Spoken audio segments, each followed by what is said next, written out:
Revo បងប្អូនមានតាម16000ឯងមកយកជាមួយនឹងប្រភេទខៃឡាក់ Revo V Edition ចាមើលផ្នែកខាងក្នុងតាន់បច្ចៈ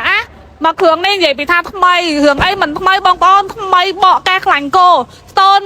26ចាបងអើយនិយាយទៅដល់ដឹងថាបង្ហាញថាមិនទៀតទេដោយសារអីប្រភេទឡានបកកែយកទៅគឺ unboxing ខ្លួនឯងសំខាន់បងប្អូនមានតែ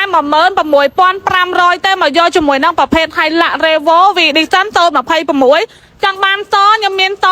ចង់បានខ្មៅខ្ញុំមានខ្មៅហើយមិនមែនមានតែប្រភេទ Hilux Revo V Edition ទេខ្ញុំមានជាមួយនឹងប្រភេទ Hilux Revo Rally Stone 26ដូចគ្នាមានស្តុកស្រាប់ចាប្រភេទឡានស្អាតគុណភាពធានាជូនបងយកទៅប្រើប្រាស់តម្លៃទិញដាច់រំលោះវាយដោតម្លៃសមរម្យបងចង់បាន Rally កាន់លុយ25000បងចង់បានជាប្រភេទ V Edition កាន់លុយចូលរួមមិន16500ខ្ញុំមានសខ្ញុំមានខ្មៅមាននៅក្នុងស្តុកស្រាប់បងដែលគាត់ចង់រំលោះចង់វាយដោចង់ទិញជាលុយសុទ្ធតម្លៃសមរម្យមាននៅក្នុងស្តុកស្រាប់ចាហើយអ្វីដែលពិសេសនោះបងមានឡានត្រូវការវាយដោអាចវាយដោបានទៀតសំខាន់បងជាប់តែឯកសារ2ស្លឹកតាក់ញាតបានផៅគ្រួសារមកភ្លាមដកឡានភ្លាមបញ្ជាក់ជូនតម្លៃទិញដាច់រំលោះវាយដោតម្លៃស្នើរំលោះតម្លៃសមរម្យដូចគ្នាមកថ្ងៃសៅរ៍ដកឡានថ្ងៃសៅរ៍មកថ្ងៃអាទិត្យដកឡានថ្ងៃអាទិត្យហើយបងដែលគាត់សួររកទីតាំងខាងបងគឺស្ថិតនៅលើផ្លូវទេផនមកដុំទឹកល្អចម្ងាយ300ម៉ែត្រខាងលិចស្តុបទេផននេះតែម្ដងអញ្ចឹងបងណាដែលគាត់មានតម្រូវការចង់បានជាប្រភេទឡានស្អាតចាលក្ខខណ្ឌរំលោះល្អចង់បាន finance បងអាចមើលនៅទីតាំងនេះបានចង់ឆ្លាញ់ពេញចិត្តបង